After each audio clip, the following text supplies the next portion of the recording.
Good evening दोस्तों, welcome to our YouTube channel ready for exam just. जैसा कि आप लोग देख रहे हैं स्क्रीन पर मौलिक अधिकार से संबंधित क्लास है आज की।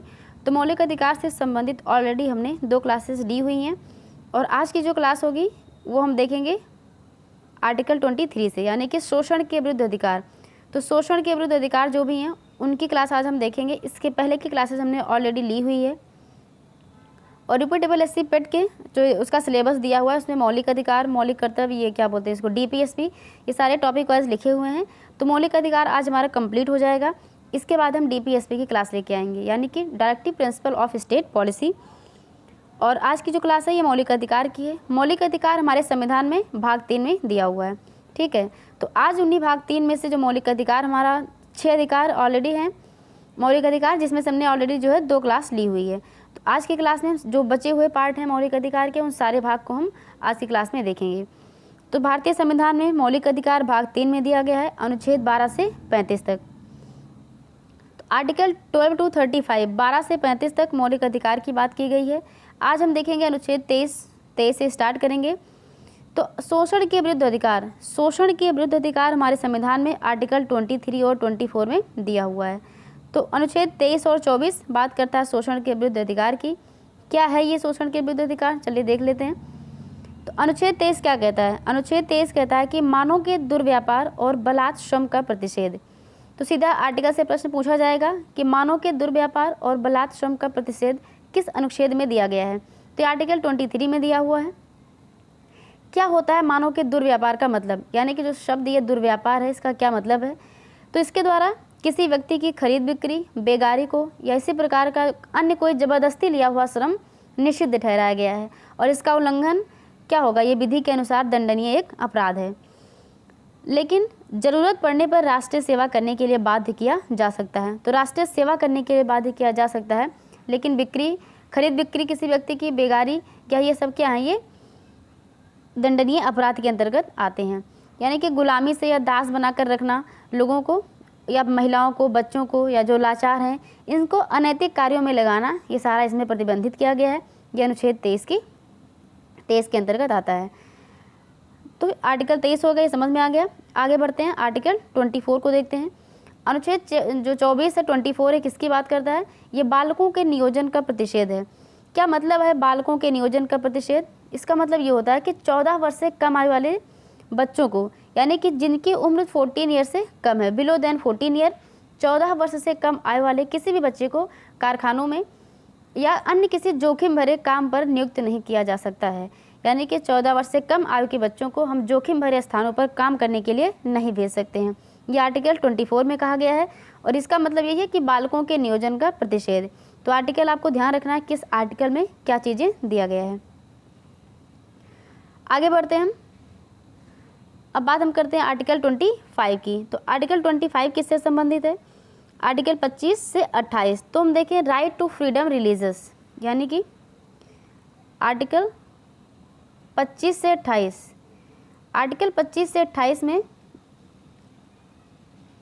ये हमारे धार्मिक स्वतंत्रता का अधिकार, धार्मिक स्वतंत्रता का अधिकार किस आर्टिकल में दिया गया है? तो धार्मिक स्वतंत्रता का अधिकार दिया गया अनुच्छेद 25 से 28 के अंतर्गत, यानी कि right to freedom of religious. तो right to freedom of religious यानी कि धार्मिक स्वतंत्रता का अधिकार ये दिया गया आर्टिकल 25 से 28 में। अब हम एक एक करके देखेंगे आर्टिकल 25, 26, 27 और 28 को। तो क्या कहता है आर्टिकल 25? तो आर्टिकल 25 क्या कहता है? इसमें 2 बातें कही गई हैं।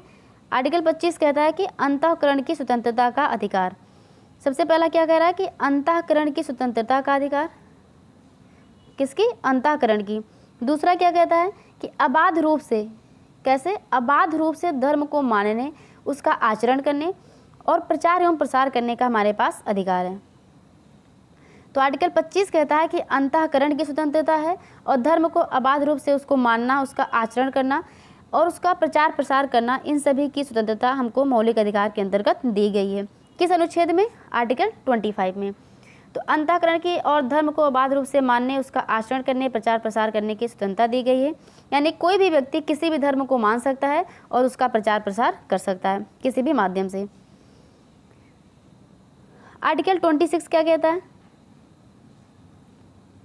आर्टिकल 26। तो ये क्या, ये धार्मिक कार्यों के प्रबंध की स्वतंत्रता का जो है अधिकार देता है हमको। तो धार्मिक कार्यों के प्रबंध की स्वतंत्रता ये आर्टिकल 26 में दिया गया है।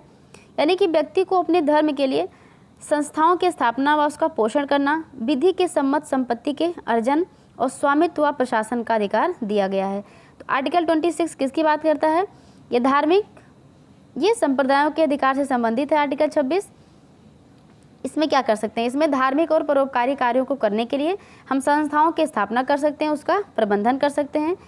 अपने धर्म के विषय किसी भी मामले को हम उसका प्रबंधन कर सकते हैं। क्या कर सकते हैं, प्रबंधन। तो धर्म को अबाध रूप से मानने, प्रचार प्रसार करने, यह संबंधित है आर्टिकल 25 से। और धार्मिक कार्यों के प्रबंधन की स्वतंत्रता है संबंधित आर्टिकल 26 से। ये आर्टिकल 25 और 26 हो गया। आगे हम देखते हैं आर्टिकल 27 और 28। तो आर्टिकल 27 ये क्या कहता है, आर्टिकल 27 अनुच्छेद 27 कहता है कि राज्य किसी भी व्यक्ति को ऐसे कर देने के लिए बाध्य नहीं कर सकता जिसकी आय किसी विशेष धर्म अथवा धार्मिक संप्रदाय की उन्नति या पोषण में व्यय करने के लिए विशेष रूप से निश्चित कर दी गई हो। कहने का क्या मतलब हुआ, इसका तात्पर्य क्या हुआ, इसमें यह कहा गया कि कोई भी व्यक्ति, उससे ज़बरदस्ती हम टैक्स नहीं ले सकते हैं, उससे ज़बरदस्ती हम कर नहीं ले सकते हैं। राज्य की बात की जा रही है। तो राज्य किसी भी व्यक्ति से ऐसे कर नहीं ले सकता, यानी इसको बाध्य नहीं कर सकता उन पैसों को लेकर के, यानी कि किसी विशिष्ट धार्मिक संप्रदाय की कोई विशिष्ट, यानी किसी विशिष्ट धर्म से संबंधित किसी कार्य के लिए, उसके खर्च के लिए राज्य किसी व्यक्ति से ज़बरदस्ती कर नहीं ले सकती है। यह आर्टिकल 27 में कहा गया है। और आर्टिकल 28 कहता है कि राज्य विधि से पूर्णतः पोषित किसी शिक्षा संस्था में धार्मिक शिक्षा नहीं दी जाएगी। यानी कि ऐसे कोई शिक्षण संस्थान है जहाँ पे जो वित्त पोषण का काम राज्य कर रहा है, कौन कर रहा है, राज्य के द्वारा किया जा रहा है, तो वहाँ पे कोई धार्मिक शिक्षा नहीं दी जाएगी। ऐसे शिक्षण संस्थान अपने विद्यार्थियों को किसी धार्मिक अनुष्ठान में भाग लेने या किसी धर्मोपदेश को सुनने के लिए बाध्य नहीं कर सकते हैं, बलपूर्वक ये बाध्य नहीं कर सकते हैं। तो आर्टिकल 28 में दिया गया है। तो आर्टिकल 25 से 28 ये धार्मिक स्वतंत्रता की बात करता है। अब हम आगे देखते हैं संस्कृति एवं शिक्षा संबंधी अधिकार 29 और 30। तो संस्कृति एवं शिक्षा संबंधी अधिकार ये आर्टिकल 29 और 30 में इनकी बात की गई है। अनुच्छेद 29 क्या कहता है, चलिए देख लेते हैं इसको भी हम। तो आर्टिकल 29 कहता है कि अल्पसंख्यक हितों का संरक्षण, कोई अल्पसंख्यक वर्ग अपनी भाषा, इसमें क्या कहा गया है कि अल्पसंख्यक हितों के संरक्षण की बात। तो सीधा आपको याद रखना है कि जहाँ पे अल्पसंख्यक के हितों के संरक्षण की बात की गई होगी वो आर्टिकल 29 है हमारा।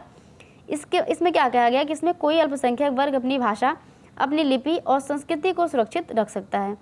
केवल भाषा, जाति, धर्म और संस्कृति के आधार पर उसे किसी भी सरकारी शैक्षिक संस्था में प्रवेश से रोका नहीं जा सकेगा। तो आर्टिकल 29 ये अल्पसंख्यक के हितों का संरक्षण करता है। यानी कि किसी भी अल्पसंख्यक को क्या कर, वो अपनी भाषा को, अपनी लिपि को, अपनी संस्कृति को उसको कंजर्व कर सकता है, उसको सुरक्षित रख सकता है। किसी को जाति, उसके धर्म, उसकी संस्कृति के आधार पर किसी भी शैक्षिक संस्थान में उसको प्रवेश करने से रोका नहीं जाएगा। यह आर्टिकल 29 में कहा गया है। आर्टिकल 30 अगर देखें तो शिक्षा संस्थाओं की स्थापना और प्रशासन का अल्पसंख्यक वर्गों का अधिकार। तो इसमें अल्पसंख्यक वर्गों के अधिकार से संबंधित है। क्या दिए गए उनके अधिकार, तो ये जो अल्पसंख्यक वर्ग में जितने भी लोग आते हैं ये अपने शिक्षण संस्थाओं की स्थापना कर सकते हैं, उसकी स्थापना करेंगे, उसका प्रशासन भी ये स्वयं देखेंगे। कोई भी अल्पसंख्यक वर्ग अपनी पसंद के शैक्षणिक संस्था चला सकता है और सरकार उसे अनुदान देने में किसी भी तरह का भेदभाव नहीं करेगी। तो आर्टिकल 30 में दिया गया है। तो संस्कृति एवं शिक्षा संबंधी अधिकार आर्टिकल 29 और 30। आगे संवैधानिक उपचारों का अधिकार आर्टिकल 32।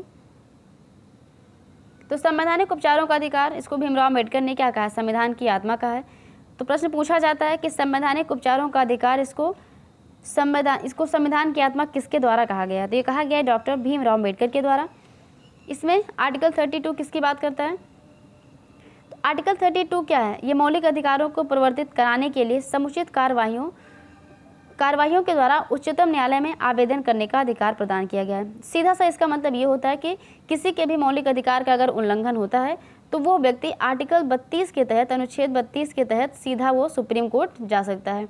यानी कि सुप्रीम कोर्ट की जिम्मेदारी है, उसकी रिस्पॉन्सिबिलिटी है कि वो मौलिक अधिकारों को क्या करेगा, रक्षा करेगा। तो किसी भी व्यक्ति का अगर उसके मौलिक अधिकारों का उल्लंघन होता है तो आर्टिकल 32 के तहत तो सुप्रीम कोर्ट जा सकता है। तो सुप्रीम कोर्ट क्या करता है, तो सुप्रीम कोर्ट 5 प्रकार की रिट को जारी करता है। कौन कौन सी वो 5 प्रकार की रिटें, तो एक है बंदी प्रत्यक्षीकरण,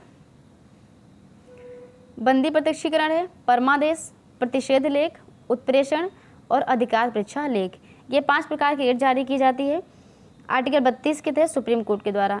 हम अगर हमारे मौलिक अधिकार का उल्लंघन होता है तो हम हाई कोर्ट भी जा सकते हैं, और वो आर्टिकल 226 यानी कि आर्टिकल 226 के तहत, अनुच्छेद 226 के तहत हम हाई कोर्ट भी जा सकते हैं।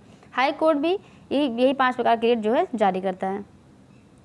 तो एक एक करके हम देखते हैं कि क्या है ये जो है बंदी प्रत्यक्षीकरण क्या होता है। सबसे पहले हम देखें बंदी प्रत्यक्षीकरण क्या है।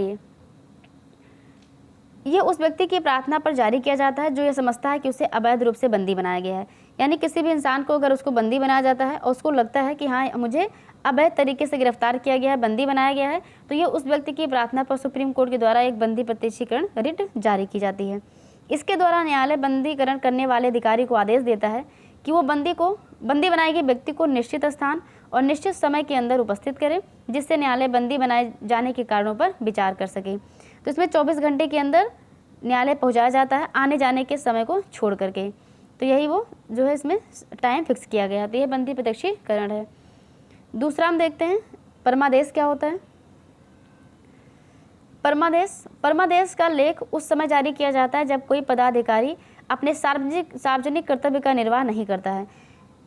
इस प्रकार के आज्ञा पत्र के आधार पर पदाधिकारी को उसके कर्तव्य का पालन करने का आदेश जारी किया जाता है। सिंपल सा ये परमादेश है। तो ये किसी पदाधिकारी को जब वो अपने कर्तव्य का निर्वाह सही ढंग से नहीं कर रहा होता तो उसको ये आदेश दिया जाता है। तीसरा है प्रतिषेध। ये आज्ञा पत्र सर्वोच्च न्यायालय तथा उच्च न्यायालय द्वारा निम्न न्यायालयों या अर्ध न्यायिक न्यायाधिकरणों को जारी करते हुए आदेश दिया जाता है कि इस मामले में अपने यहाँ कार्यवाही न करें, क्योंकि ये मामला उनके अधिकार क्षेत्र के बाहर है। तो इसका सीधा सा मतलब ये होता है कि जो सुप्रीम कोर्ट या हाई कोर्ट है, ये जो निम्नतम जो नीचे न्यायालय हैं यानी कि जो निम्न न्यायालय हैं, उनको उनके अधिकार क्षेत्र से अगर वो बाहर कार्य करते हैं तो उनको उसके लिए रोका जाता है। प्रतिषेधित यानी कि उसको रोका जाता है कि ये उस सब्जेक्ट पर, उस टॉपिक पर कार्यवाही ना करें, क्योंकि ये मामला क्या होता है उनके अधिकार क्षेत्र से बाहर होता है। तो अपने अधिकार क्षेत्र से बाहर जाकर के काम करने के लिए निम्न न्यायालयों को हाई कोर्ट या सुप्रीम कोर्ट यानी कि उच्च न्यायालयों के द्वारा जो है रोका जाता है। ये कहा गया किसमें, प्रतिषेध में।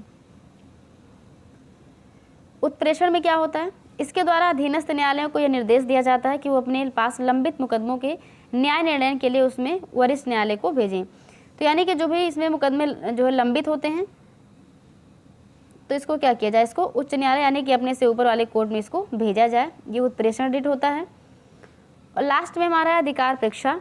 जब कोई व्यक्ति ऐसे पदाधिकारी के रूप में कार्य करने लगता है जिसके रूप में कार्य करने का उसके वैधानिक रूप से अधिकार नहीं होता है, तो न्यायालय क्या करता है, अधिकार परीक्षा के आदेश के द्वारा उस व्यक्ति से पूछता है कि वो किस अधिकार से कार्य कर रहा है, और जब तक वो इस बात का संतोषजनक उत्तर नहीं देता वो कार्य नहीं कर सकता है। कहने का मतलब यहाँ भी संबंधित है किसी व्यक्ति से, यानी कि वो पदाधिकारी जो अपने क्या करता है, वो ऐसा कार्य करता है जो उसके अधिकार में नहीं होता है, यानी कि अपने अधिकार क्षेत्र से बाहर जाकर के कार्य करता है। तो सुप्रीम कोर्ट पूछता है कि उसके पास ये राइट कहाँ से मिला, यानी कि उसको एक संतोषजनक उत्तर मिलना चाहिए, तभी आगे वो काम में प्रोसीड कर सकता है। तो ये अधिकार परीक्षा हो गया आर्टिकल 32 के तहत। तो ये आर्टिकल हमारा 32 तक खत्म हो गया। मौलिक अधिकार जो भी महत्वपूर्ण अनुच्छेद थे सारे अनुच्छेद को हमने डिस्कस किया हुआ है, और कुछ उसमें जो संशोधन किए गए हैं महत्वपूर्ण, ये भी ये PDF में हम डाल देंगे, आप लोग वहाँ से इसको पढ़ सकते हैं। तो इसमें कुछ मौलिक अधिकार में संशोधन, जिससे गोलकनाथ बनाम पंजाब राज्य 1976 में संशोधन किया गया था।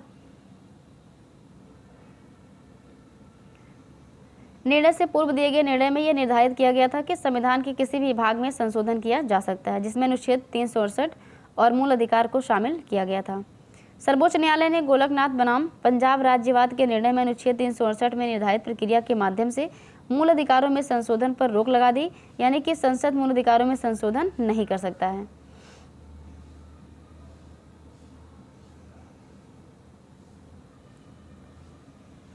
चौबीसवां संविधान संशोधन हुआ था। अनुच्छेद 13 और 368 में संशोधन किया गया, और इसमें यह निर्धारित किया गया कि अनुच्छेद 368 में दी गई प्रक्रिया द्वारा मूल अधिकारों में संशोधन किया जा सकता है। तो 368 में संविधान संशोधन से संबंधित है ये अनुच्छेद। केशवानंद भारती बनाम केरल राज्य के निर्णय में इस प्रकार के संशोधन को विधि मान्यता प्रदान की गई, यानी कि गोलकनाथ बनाम पंजाब राज्य के निर्णय को निरस्त कर दिया गया। तो गोलकनाथ बनाम पंजाब राज्य में क्या कहा गया था कि उसमें मूल अधिकारों में संशोधन नहीं कर सकते हैं, लेकिन जब गोलकनाथ बनाम ये केशवानंद भारती वाला केस आया तो उसमें क्या कहा गया, इसमें गोलकनाथ जो केस था उसके निर्णय को निरस्त कर दिया गया था। 42वां संविधान संशोधन, इसके द्वारा अनुच्छेद 368 में खंड 4 और 5 जोड़ा गया था। यह व्यवस्था की गई कि इस प्रकार किए गए संशोधन को किसी न्यायालय में प्रश्नगत नहीं किया जा सकता है। उसके बाद में होता है मिनर्वा मिल्स बनाम भारत संघ, 1918 में केस हुआ था। तो ये कुछ महत्वपूर्ण संशोधन है जिसको हमने ये हम PDF में हम डाल देंगे, आप लोग वहाँ से टेलीग्राम से पढ़ सकते हैं। ये घटना चक्र की एक सीरीज ये बुक आई हुई है UP SC पेट, इसमें 10 प्रैक्टिस जो है दिए गए हैं, ये हम कल से सॉल्व कराएंगे। ये 10 प्रैक्टिस सेट तो हमारा जो कि अभी अक्टूबर में एग्जाम है 15-16 अक्टूबर को, तो अभी 10 बाद ही हैं, इसमें 10 प्रैक्टिस सेट भी दिए गए हैं। तो पर डे हम एक टेस्ट इसको सॉल्व कराएंगे। और इसके अलावा अगर आप लोग चाहते हैं तो हम लाइव आके भी इसको करा सकते हैं या फिर हम रिकॉर्डेड क्लास भी डाल देंगे। दूसरी चीज़ है कि इसके बाद बाकी जो भी टॉपिक हैं हिस्ट्री या करंट का, तो इन टॉपिक से टॉप 20 डेली हम टॉप 20 यानी कि 20 क्वेश्चंस की एक सीरीज़ लेके आएंगे जो चलेगी हमारा जो है 13 अक्टूबर तक। तो लगभग देखिए अगर 10 दिन बचा हुआ है तो 20 क्वेश्चन पर डे, यानी कि लगभग 250-300 क्वेश्चन हम रिवीजन कर लेंगे जो मोस्ट इंपॉर्टेंट MCQ बन सकते हैं हमारे एग्जाम में। तो ये हम शुरू करेंगे कल से। और ये इसमें मौलिक अधिकार हमारा खत्म हो गया, बाकी इसमें हम लेके आएंगे DPSP की क्लास जो कि इंपॉर्टेंट है। उसमें आर्टिकल 36 से 51 के बारे में जितने महत्वपूर्ण अनुच्छेद जो परीक्षाओं में पूछे जाते हैं उनकी हम सीरीज़ लेके आएंगे। और इसके अलावा एक वीडियो लेके आएंगे सिर्फ आर्टिकल्स पर, यानी कि कौन कौन से आर्टिकल हैं जो परीक्षा में पूछे जाते हैं डायरेक्टली। तो ये क्लास होगी संविधान से, बाकी हमने प्रीवियस क्वेश्चन सॉल्व भी करा दिया है। तो क्लास को देखिए, शेयर कीजिए, लाइक कीजिए। धन्यवाद। आज की क्लास में इतना ही।